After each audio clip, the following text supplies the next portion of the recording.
ഈശോ മിശിഹായിക്ക് സ്തുതിയായിരിക്കട്ടെ.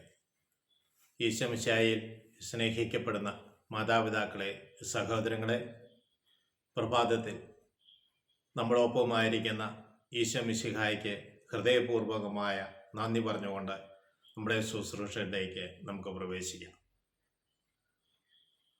പരിശുദ്ധാത്മാവിൻ്റെ വരങ്ങളിൽപ്പെട്ട അറിവിൻ്റെ വചനങ്ങളിലൂടെ നമ്മൾ കടന്നു പോവുകയാണ്. ഈ അറിവ് നമുക്ക് നൽകുന്നത് സഭയെ പടുത്തുയർത്തുവാൻ വേണ്ടിയിട്ടാണ് എന്ന കാര്യം എപ്പോഴും നമ്മൾ ഓർത്തിരിക്കണം.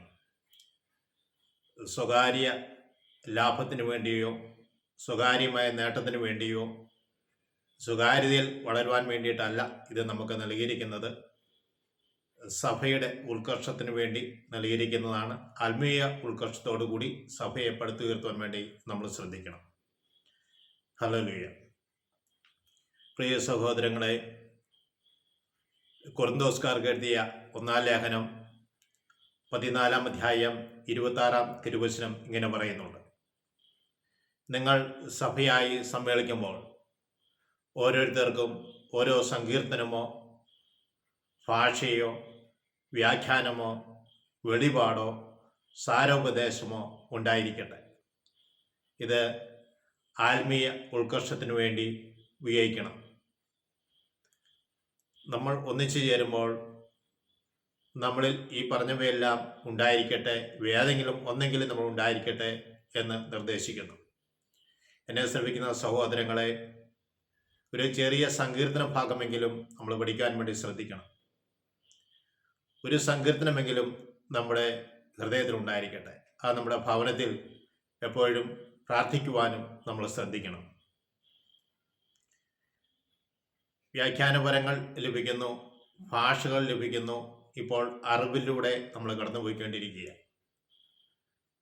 മറ്റൊരു കാര്യം എന്ന് പറയുന്നത്, ഇന്നലത്തെ ക്ലാസ്സിൽ ഞാൻ സൂചിപ്പിച്ചു, മറ്റൊരാൾക്ക് വേണ്ടി നമ്മൾ പ്രാർത്ഥിക്കുമ്പോൾ അവരുടെ ദുഃഖങ്ങൾ നമ്മളിലേക്ക് ഒഴുകി വരും. അത് അവർക്ക് അനുഗ്രഹമായി മാറും. ഈശോ നമ്മളിലൂടെ അവരുടെ വേദനകൾ ഏറ്റെടുക്കുകയാണ്. മത്തായിയുടെ സുവിശേഷം 10-ാം അധ്യായം നാം വായിച്ചു തുടങ്ങുമ്പോൾ ഇങ്ങനെ കാണുന്നുണ്ട്. 16-ാം തിരുവചനത്തിലൂടെ പറഞ്ഞു വയ്ക്കുക: നല്ല രീതിയിൽ നമ്മൾ അഭിഷേകത്തോടെ ശുശ്രൂഷ ചെയ്യണമെന്നാണ് നമ്മളോട് പറഞ്ഞു വെക്കുക. മത്തായിയുടെ സുവിശേഷം 7-ാം അധ്യായം 6-ാം തിരുവചനം നമ്മളോട് ഇങ്ങനെ പറയുന്നു: നിങ്ങൾ വിശിഷ്ടമായവ നായ്ക്കൾക്ക് കൊടുക്കരുത്, മുത്തുകൾ പന്നികൾക്ക് ഇട്ടുകൊടുക്കരുത്, അത് അവ ചവിട്ടി നശിപ്പിച്ചേക്കാം, തിരിഞ്ഞ് നിങ്ങളെ ആക്രമിച്ചേക്കാം. അപ്പോൾ ദൈവം നമുക്ക് നൽകിയിരിക്കുന്ന വരങ്ങൾ ആത്മസംവേദനത്തോടു കൂടി വിവേകത്തോടു കൂടി അത് ഉപയോഗിക്കാൻ വേണ്ടി പ്രത്യേകം ശ്രദ്ധിക്കണം. ഒരു ശുശ്രൂഷകൻ പ്രാർത്ഥനയ്ക്കായി പോയപ്പോൾ വഴിക്ക് വെച്ച് ഒരു സുഹൃത്ത്, അല്ലെങ്കിൽ ഒരു പ്രായം ചെന്ന ഒരു സഹോദരൻ ഇങ്ങനെ പറഞ്ഞു: എനിക്ക് ബീഡി വലി നിർത്തണമെന്നുണ്ട്, ഈ പുകവലി എനിക്ക് നിർത്താൻ സാധിക്കുന്നില്ല. അപ്പോൾ ആ ശുശ്രൂഷൻ ആത്മാവിൽ പ്രേരിതനായി പ്രകാരം അദ്ദേഹത്തോട് ചോദിച്ചു: അമ്മ ചെറുപ്പത്തിലെ മരിച്ചു പോയതാണോ? അപ്പോൾ പറഞ്ഞു: അതെ, ചെറുപ്പത്തിലെ മരിച്ചു പോയതാണ്.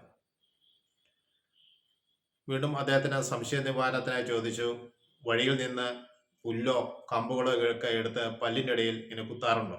അദ്ദേഹം പറഞ്ഞു: അതുകൊണ്ട് എവിടെ നിന്നാലും ഞാനിത് ചെയ്യും. അദ്ദേഹത്തിന് ആത്മാവ് വെളിപ്പെടുത്തി കൊടുത്തു. അദ്ദേഹത്തിന് ചെറുപ്പത്തിൽ അമ്മയിൽ നിന്ന് ലഭിക്കേണ്ട മുലപ്പാൽ അദ്ദേഹത്തിന് ലഭിക്കാത്തതിൻ്റെ ഒരു ആന്തരികമായ സൗഖ്യത്തിൻ്റെ കുറവാണിത്. അതുകൊണ്ട് നിങ്ങൾ പോയി പ്രാർത്ഥിക്കണം എന്ന് അദ്ദേഹത്തിന് വെളിപ്പെടുത്തി കൊടുത്തു. പക്ഷെ അദ്ദേഹം അത് ശരിയായ രീതിയിലല്ല അത് ഉൾക്കൊണ്ടത്. അദ്ദേഹം അതിനെ വളച്ചൊടിച്ച് വളരെ വികൃതമായ രീതിയിൽ അതിനെ കാണുകയാണ് ചെയ്തത്. അപ്പോൾ നമ്മൾ ഒരു വ്യക്തികളോട് ഒരു കാര്യം സംസാരിക്കുമ്പോൾ ആ വ്യക്തിയുടെ ആത്മീയ സ്ഥിതിയും കൂടി വ്യക്തമായി മനസ്സിലാക്കിയിട്ട് പറയുന്നതായിരിക്കും ഏറെ ഉചിതം. അതാണ് മത്തായിയുടെ സുവിശേഷത്തിൽ 10-ാം അധ്യായം 16-ാം തിരുവചനം സൂചിപ്പിക്കുന്നത്. ചെന്നാൽ ചെന്നായ്ക്കളുടെ ഇടയിലേക്ക് ചെമ്മരിയാടുകളെ എന്നതുപോലെയാണ് ഞാൻ നിങ്ങളെ അയക്കുക.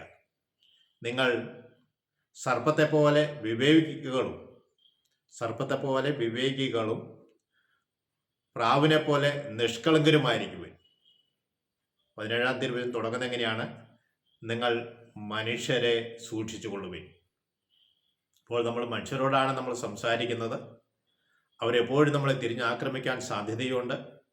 ചെന്നായ്ക്കളുടെ ഇടയിലേക്ക് കുഞ്ഞാടുകൾ എന്നതുപോലെയാണ് ദൈവം നിന്നെ അയക്കുന്നത്. നീ സർപ്പത്തെ പോലെ വിവേകിയും പ്രാവിനെ പോലെ നിഷ്കളങ്കരുമായിരിക്കണം. ഹല്ലേലൂയ. അതുപോലെ തന്നെ ശുശ്രൂഷകർ പ്രത്യേകം ശ്രദ്ധിക്കേണ്ട ഒരു കാര്യം, അധികാരികൾക്ക് ന്യായമായി വിധേയപ്പെടണം. ന്യായമായ അധികാരികൾക്ക് നമ്മൾ വിധേയപ്പെട്ടു വേണം ശുശ്രൂഷ മുന്നോട്ട് പോകുവാൻ. നമ്മുടെ കുറവുകളെ കാണിച്ചു തരുവാനും നമ്മുടെ തെറ്റുകളെ തിരുത്തുവാനും നമ്മുടെ ആത്മീയമായ സന്ദേശങ്ങൾ അത് വ്യക്തമാക്കി മനസ്സിലാക്കി തരുവാനും നമ്മൾക്ക് ഒരു എൽഡർ അല്ലെങ്കിൽ ഒരു പാസ്റ്റർ ഉണ്ടായിരിക്കേണ്ടത് അത്യാവശ്യമാണ്. അത് അവരിലൂടെ നമ്മളെ കൈക്ക് പിടിച്ച് അവർക്ക് ഉയർത്തുവാൻ ദൈവം സഹായിക്കും. Praise the Lord. എന്നെ ശ്രമിച്ചുകൊണ്ടിരിക്കുന്ന ഏവർക്കും പരിശുദ്ധാത്മാവിൻ്റെ വരങ്ങൾ സമർത്ഥമായി ലഭിക്കട്ടെ എന്ന് പ്രാർത്ഥിക്കുന്നു. പരിശുദ്ധ അമ്മേ, ഞങ്ങളുടെ അമ്മ ആശ്രയ മാതാവേ, ഞങ്ങൾക്ക് വേണ്ടി വചനം ശ്രവിച്ചുകൊണ്ടിരിക്കുന്ന ഏവർക്കും വേണ്ടിയും ഈ പ്രോഗ്രാം മറ്റുള്ളവരിലേക്ക് ഷെയർ ചെയ്ത് കൊടുക്കുന്ന എല്ലാ വ്യക്തികളും അവരുടെ കുടുംബാംഗങ്ങൾക്ക് വേണ്ടിയും പ്രത്യേകമായി അമ്മ മധ്യസ്ഥം വഹിക്കണമേ. പിതാവിനും പുത്രനും പരിശുദ്ധാത്മാവിനും സ്തുതി. ഈശോ മിശിഹായ്ക്ക് സ്തുതിയായിരിക്കട്ടെ.